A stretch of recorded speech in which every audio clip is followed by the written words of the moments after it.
Gitapuso ng bag-o lang natapos nga ikalima nga Local School Board Executive Meeting niadtong adtong Huwebes, Hunyo 9, 2022 nga gipahigayon sa Provincial Training Center, Provincial Capital Compound. Kini gitambungan ni LSB Chairman Governor Bambi Imano, kauban ni LSB Secretary Mr. Jerome Mudo ug SK Federation President, Board Member Kerwin Soldevilla.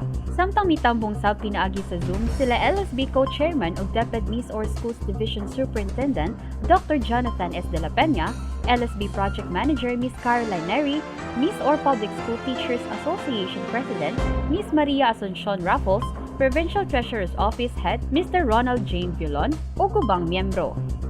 Tumong sa panagtigom aron hisgutan ug aprobahan ng mga hangyo ug yamungo sa mga nakataiyang tunghaan sa probinsya nga sigurado makabenepisyo sa mga estudyante lakip na ang mga magtutudlo sa lalawigan. Sa nahabiling nga pipila ka semana diin mo kanaog na sa iyang posisyon si Governor Bambi Imano, nagpabiling kining madasigon nga matabangan ug maabagan ang mga tunghaan sa ilang mga gikinahanglan nga suporta gikan sa panggamhanang probinsyal. Kauban si Edgar Bejo sa kamera, ako si Lambo Jane Salimbaw alang sa Miss-Or Balita.